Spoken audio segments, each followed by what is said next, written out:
My name is Paula Jim, and I used to think my sister Amanda was perfect. She had straight A's, perfect hair, and now she was marrying the perfect guy.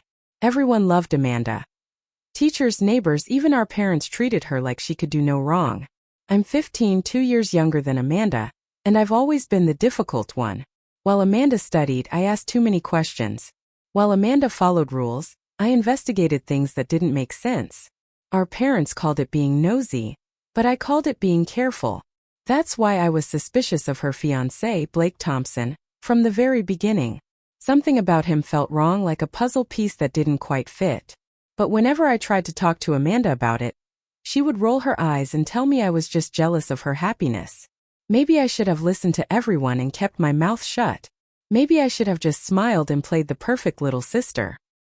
But that's not who I am, and what I discovered about Blake would change everything, including my relationship with my family forever. If you like our revenge stories, please subscribe for more. We drop powerful new stories every week, filled with truth, emotion, and justice. Don't miss the next one. And remember, some stories hurt, but they heal too. Subscribe now, and join the journey. Blake Thompson appeared in our lives 6 months ago like a character from a romantic movie. He was handsome, charming, and said all the right things. At 25, he seemed very mature compared to the high school boys Amanda usually dated. He told us he worked in international business consulting, which sounded impressive but was always vague when anyone asked for details. He drove an expensive car and wore designer clothes, but lived in a modest apartment that he claimed was temporary. The first red flag came during a family dinner, when Dad asked about his family. Blake's smile flickered for just a second before he said his parents died in a car accident when he was 18. But later that evening, I heard him on the phone mentioning his mother to someone. When I told Amanda what I'd heard, she accused me of eavesdropping and being jealous. "Paula, you're just not used to me having a serious boyfriend," she said. "Blake makes me happy. Can't you just be supportive?" I wanted to be supportive, but something deep in my gut told me Blake was hiding something important. I just didn't know what yet. 2 weeks before the wedding, I was home alone studying when the doorbell rang. Through the peephole, I saw 2 men in dark suits who looked nothing like our usual visitors. No delivery uniforms, no friendly neighbor smiles. "Is Blake Thompson here?" the taller man asked when I opened the door. His voice was serious, official. "No, he doesn't live here," I replied, keeping the door mostly closed. "He's dating my sister." The men exchanged glances. "When did you last see Mr. Thompson?" the shorter one asked, pulling out a small notebook. "Yesterday." "Why? Who's asking?" My heart started beating faster. "We're following up on some business matters," the tall man said vaguely. "Could you have him call this number?" He handed me a plain white card with just a phone number on it. After they left, I stared at the card. Normal business people don't show up at someone's house unannounced. They don't ask when you last saw someone like they're tracking their movements.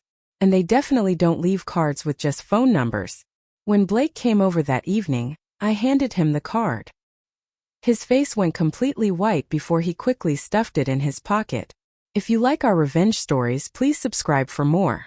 We drop powerful news stories every week, filled with truth, emotion, and justice. Don't miss the next one.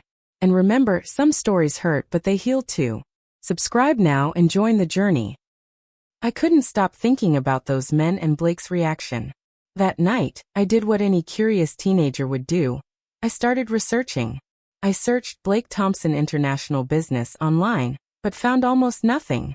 For someone supposedly successful in business, he had no professional presence whatsoever. I tried searching his phone number, which Amanda had given me for emergencies. It was registered under a completely different name, Michael Barnes. When I searched that name, I found a Michael Barnes who looked exactly like Blake, but was wanted for questioning in connection with financial fraud in 3 different states. My hands were shaking as I stared at the screen. Could this really be the same person? The photos looked identical, but people can look similar. I needed more proof before I could accuse my sister's fiancé of being a criminal. I decided to follow Blake the next day. I know it sounds crazy, but I had to know the truth. I borrowed my friend Katie's bike and waited outside his apartment building. When he left, I followed at a distance. He drove to a fancy office building downtown, but instead of going inside, he met with a nervous-looking man in the parking garage. They talked for 10 minutes, and the man handed Blake a thick envelope. I couldn't keep this secret anymore. That evening, I sat Amanda down and told her everything: the mysterious visitors, the fake name, the research I'd done, and what I'd seen at the office building. Amanda listened with her arms crossed, her expression growing more annoyed by the minute. When I finished, she stood up and shook her head. "Paula, this is exactly what I was afraid of," she said. "You're so jealous of my happiness that you're making up crazy conspiracy theories. Following my fiancé around town? Googling him like some kind of stalker? This is seriously disturbing. Amanda, I have proof. The phone number is registered under a different name. Look at these photos." "I don't want to see your fake evidence," she interrupted. "Blake already told me you've been acting weird around him. He said you stare at him constantly and ask strange questions. I defended you, but now I see he was right. I felt like I'd been slapped." "You told him I was suspicious of him?" "Of course I did. He's going to be my husband. We don't keep secrets from each other, unlike some people in this family." The accusation stung because I had been keeping secrets, but only to protect her. The next morning, Mom called me downstairs for a family meeting. Amanda had told our parents about my accusations against Blake, and they were not happy. "Paula, sweetheart," Mom began in that tone she used when she was trying to be patient, "we understand that big changes in the family can be difficult.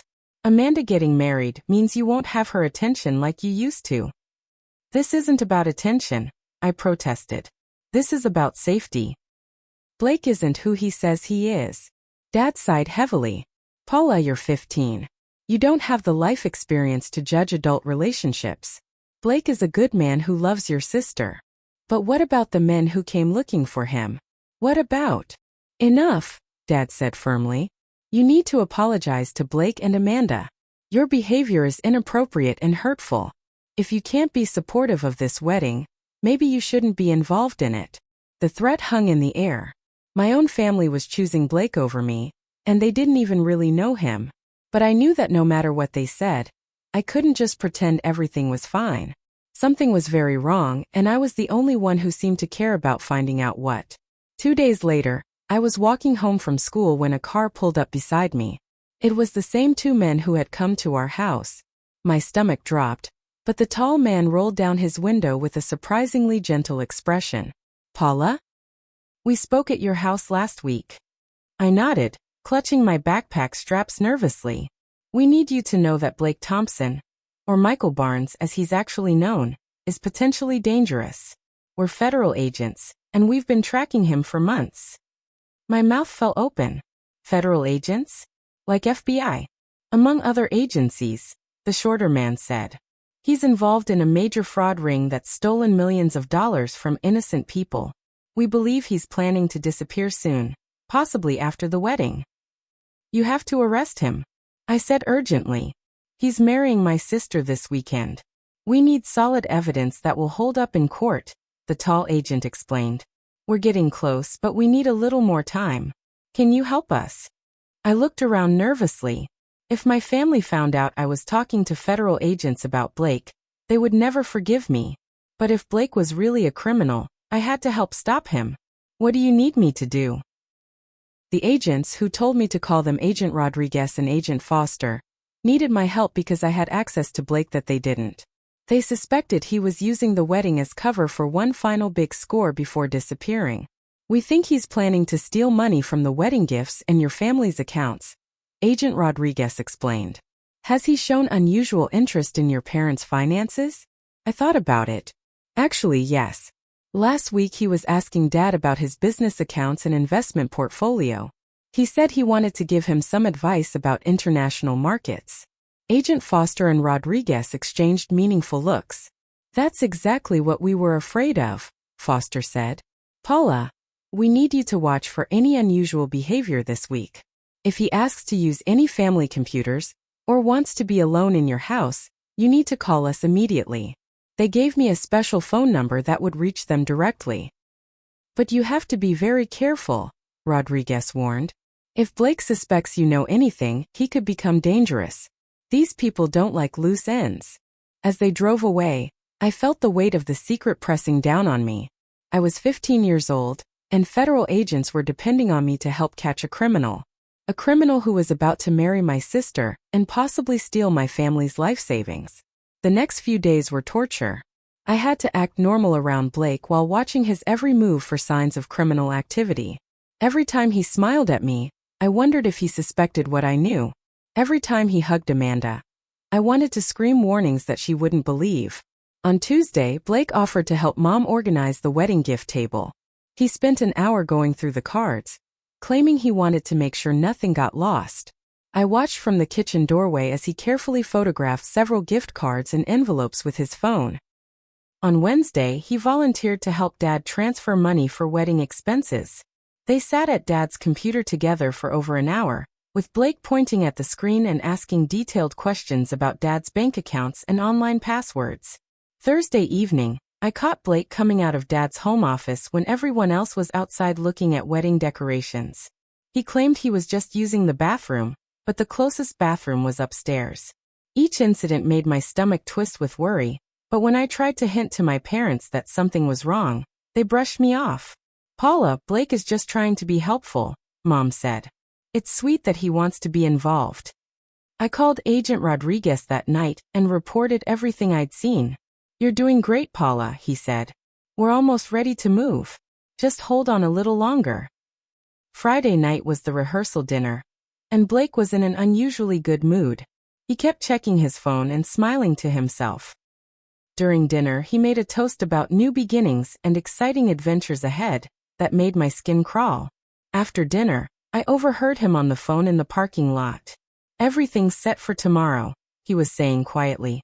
"The transfer will happen during the ceremony when everyone's distracted. By the time they figure it out, I'll be long gone." My blood ran cold. This was it. He was definitely planning something for the wedding day. I tried to call Agent Rodriguez, but my phone was dead. In my panic about the rehearsal dinner, I'd forgotten to charge it. When we got home, Blake lingered behind to help clean up, but I noticed him go into Dad's office again.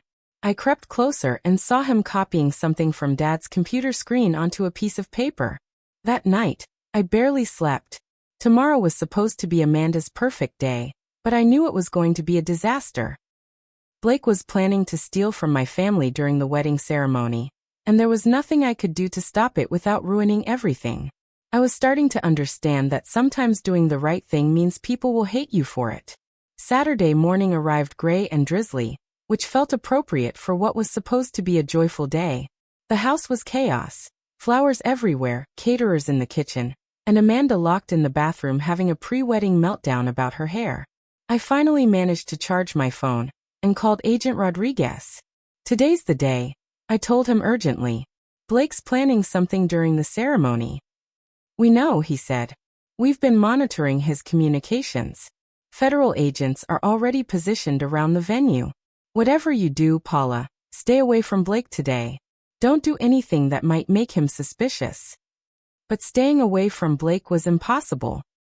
He was everywhere, playing the helpful future brother-in-law, charming everyone while planning to rob them blind.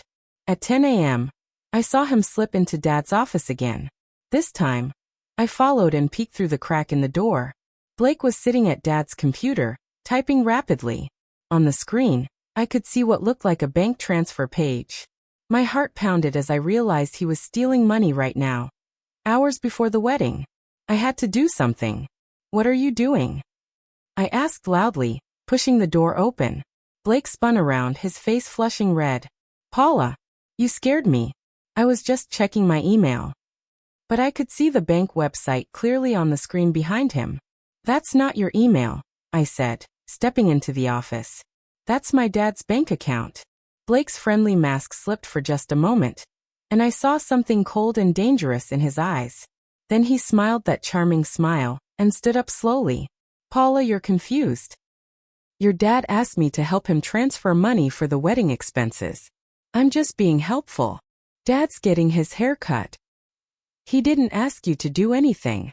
I kept my voice steady, but my hands were shaking.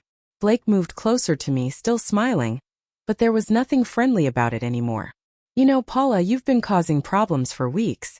Amanda told me you've been spreading lies about me. They're not lies. Your real name is Michael Barnes, and you're wanted by the FBI. The fake smile vanished completely. Blake grabbed my arm, his fingers digging in painfully. You little brat. Do you have any idea how much money you're about to cost me? I tried to pull away, but his grip tightened. Let go of me. You're going to sit down and keep your mouth shut until after this wedding. Then I'll be gone and you can tell whatever stories you want. But if you ruin this for me now. He didn't finish the threat, but I could see in his eyes that he meant to hurt me. This was the real Blake. Not the charming guy who brought flowers to my mom or the helpful future son-in-law.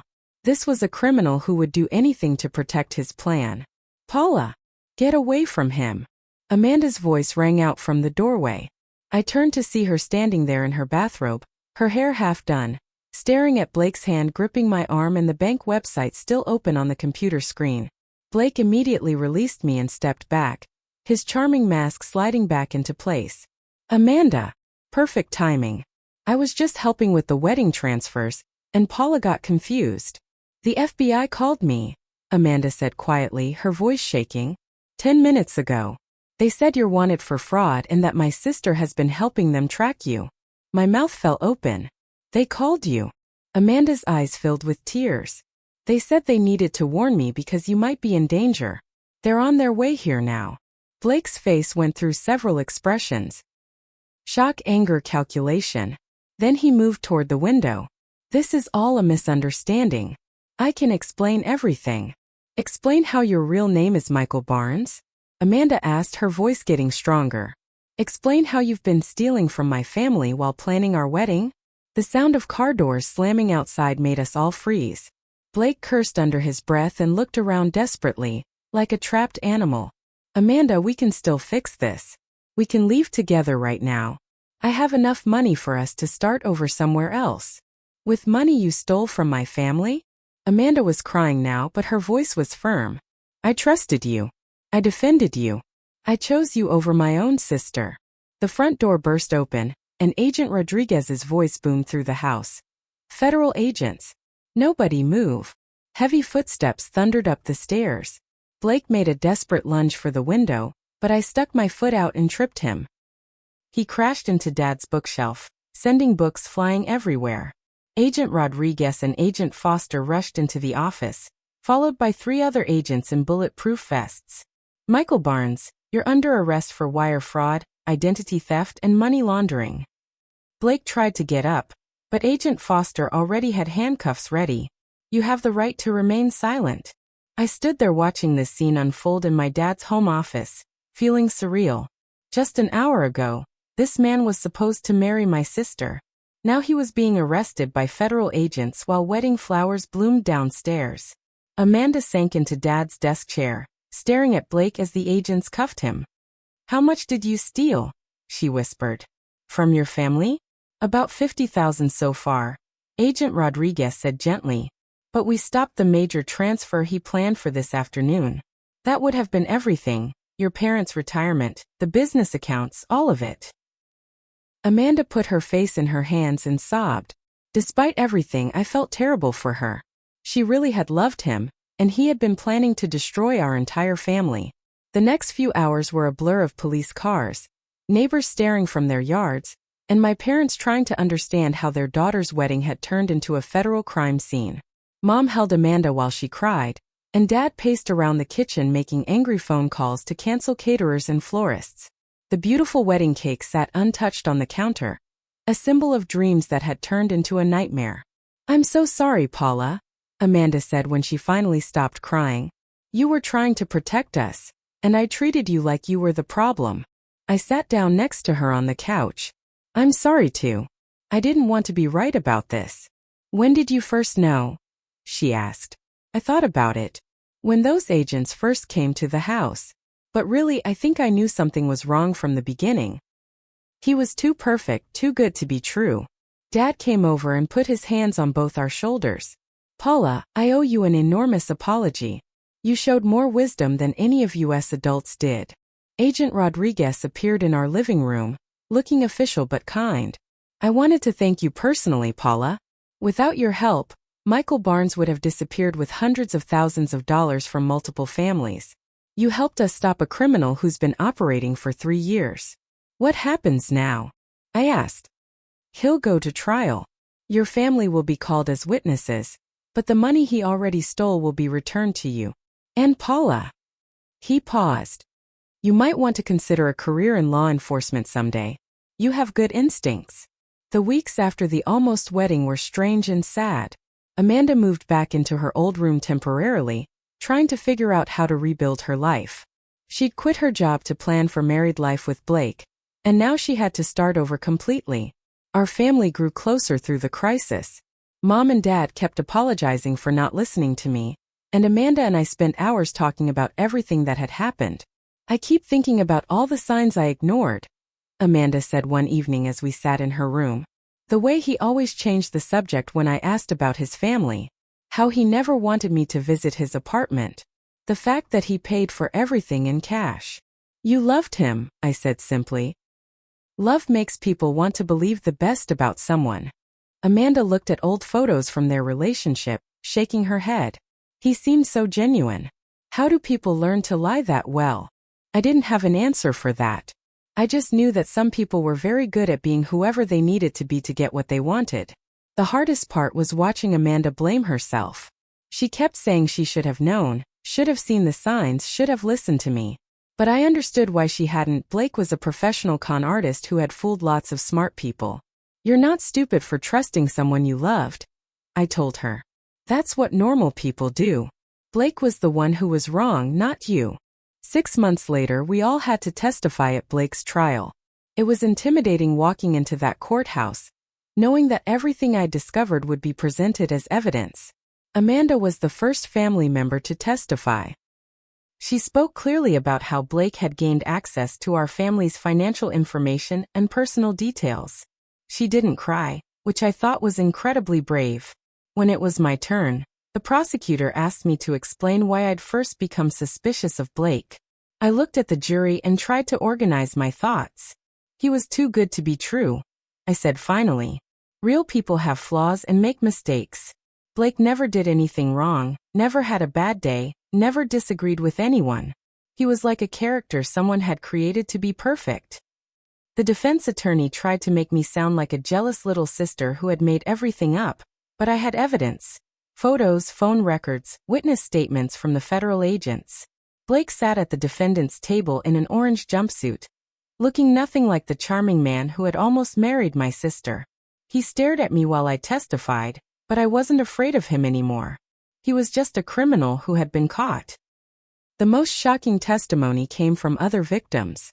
Blake had done this same thing to at least 5 other families across 3 states, always targeting families with daughters around Amanda's age. Blake was found guilty on all charges: wire fraud, identity theft, money laundering, and conspiracy. The judge sentenced him to 12 years in federal prison and ordered him to pay back everything he'd stolen. Outside the courthouse, Agent Rodriguez found our family. I wanted you to know that this case helped us connect Blake to several other fraud rings. Because of your courage, Paula, we were able to arrest 6 other people involved in these scams. Amanda squeezed my hand. My little sister helped take down a whole criminal organization, she said proudly. But the best news came 2 weeks later when Agent Rodriguez called to tell us that all the money Blake had stolen from our family had been recovered from his various accounts.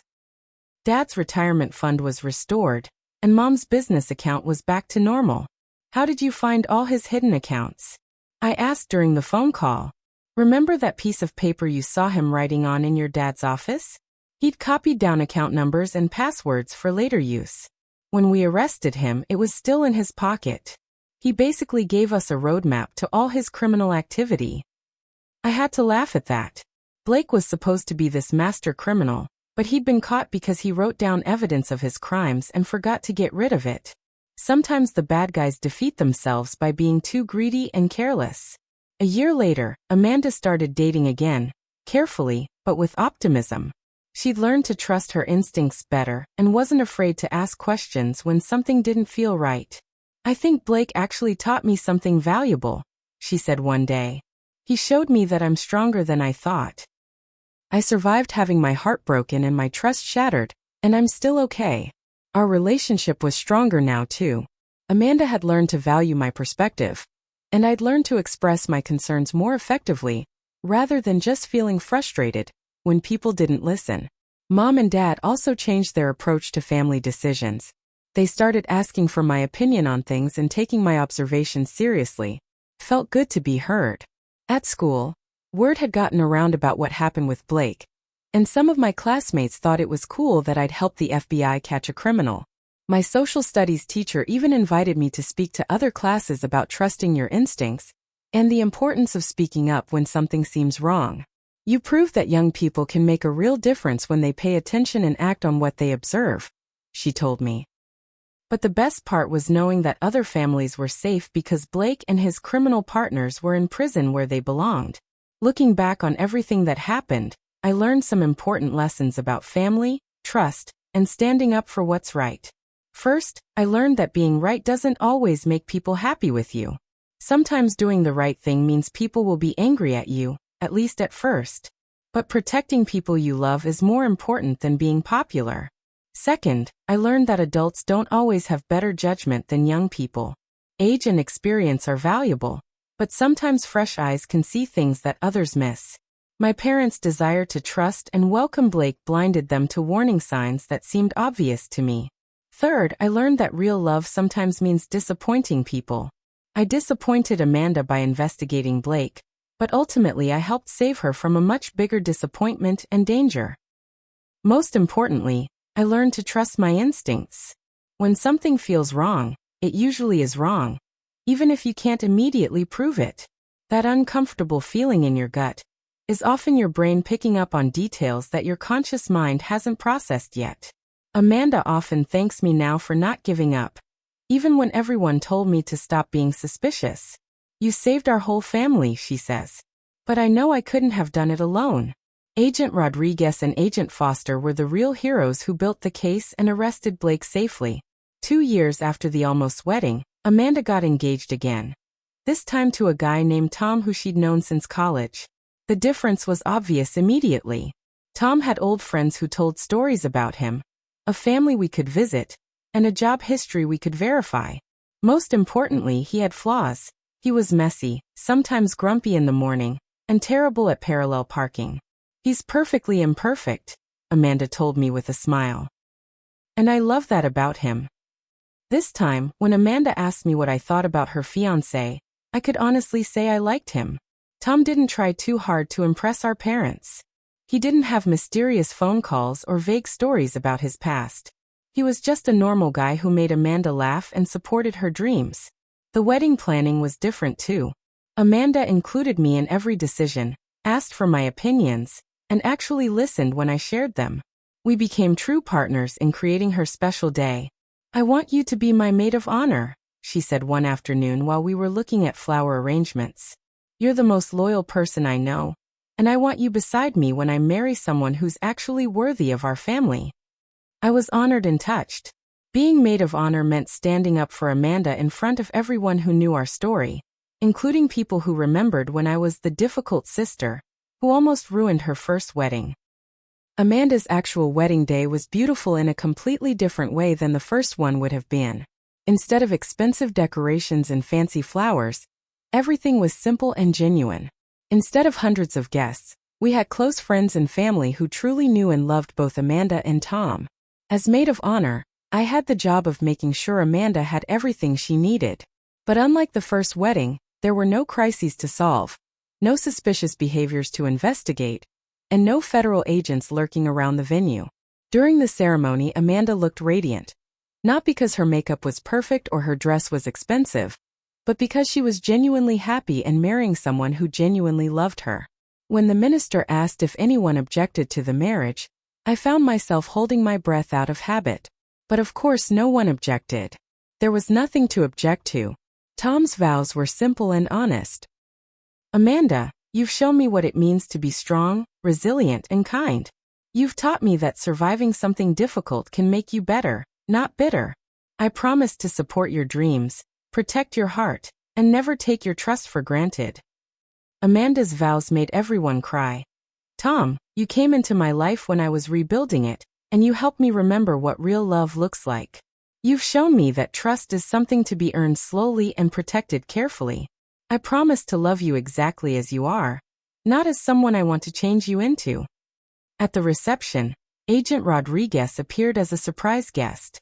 Amanda had invited him, wanting to thank him properly for helping our family during such a difficult time. "I've been to a lot of weddings in my line of work," he told me during dinner. "Most of them are for criminals trying to blend into normal life or victims trying to rebuild after being scammed. This is the first wedding I've attended where justice actually led to a happy ending." He updated us on Blake's situation. He's doing well in federal prison, which is to say he's safely locked away where he can't hurt anyone else. Several of his other victims have written to thank your family for coming forward. Your courage helped them get justice too. It felt good to know that our terrible experience had helped other people find closure and recovery. During the dancing, Dad came over to where I was sitting. "Paula, I've been thinking about what you want to do after high school. Have you considered studying criminal justice or law enforcement?" I had been thinking about it. Working with Agent Rodriguez and seeing how the justice system worked had sparked my interest in protecting people from criminals. "I think I might want to be a federal agent," I admitted. "I like the idea of catching bad guys before they can hurt families like ours." Dad smiled. "I think you'd be excellent at that. You have good instincts, and you're not afraid to act on them." Now, 3 years after the FBI arrested Blake at what should have been Amanda's wedding, our family tells this story as an example of how crisis can make relationships stronger. Amanda and Tom have been happily married for a year. They're talking about starting a family, and Amanda jokes that she wants me to teach their kids how to spot liars and con artists. I'm starting my senior year of high school, and have already been accepted to a pre-law program at the state university. Agent Rodriguez has become a mentor, helping me understand what a career in federal law enforcement would really involve. Mom and Dad still apologize sometimes for not believing me about Blake, but I've forgiven them completely. They were trying to be welcoming and supportive of Amanda's relationship. Their intentions were good, even if their judgment was clouded by Blake's manipulation. The most important thing I learned is that families can survive almost anything when they choose to support each other through difficult times. Yes, we made mistakes and hurt each other's feelings, but we also protected each other when it really mattered. Blake thought he could divide our family by turning us against each other, but ultimately, his criminal behavior brought us closer together. We learned to communicate better, trust each other's perspectives, and work as a team when facing challenges. I'm proud that I trusted my instincts and didn't give up, even when everyone told me I was wrong. Sometimes I wonder what would have happened if I'd listened to everyone and stayed quiet about my suspicions. Blake would have married Amanda, stolen everything from our family, and disappeared, leaving us financially ruined and emotionally devastated. Amanda would have spent years wondering what was wrong with her that her husband abandoned her. Our parents would have lost their retirement savings and possibly their business. The guilt and betrayal would have torn our family apart. Instead, because I spoke up and Agent Rodriguez believed me, Blake is in prison where he belongs, our family is stronger than ever, and Amanda is married to someone who truly loves her. I've learned that being brave doesn't mean you're not scared. It means you do the right thing, even when you are scared. I was terrified that my family would never forgive me for investigating Blake, but I was more terrified of what he might do to them. The best part of this whole experience is knowing that I can trust myself. When something feels wrong in the future, I'll investigate it. When someone I love is in danger, I'll speak up. When authority figures tell me I'm too young to understand something, I'll politely disagree and follow my instincts anyway. My name is Paula Jim, and I'm the sister who got kicked out of a wedding because I wouldn't stop asking questions about the groom. When the FBI arrived to arrest him, my family finally understood that sometimes the most loving thing you can do is refuse to stay quiet about danger. I'm proud to be the difficult one, the questioner, the one who pays attention to details that others miss. Because sometimes being difficult is exactly what your family needs to stay safe. And if my story helps even one person trust their instincts about someone who seems too good to be true, then everything we went through was worth it. If this story moved you, don't forget to like the video, subscribe for more powerful narratives, and share your thoughts in the comments. We'd love to hear what part hit you the hardest. Thanks for watching.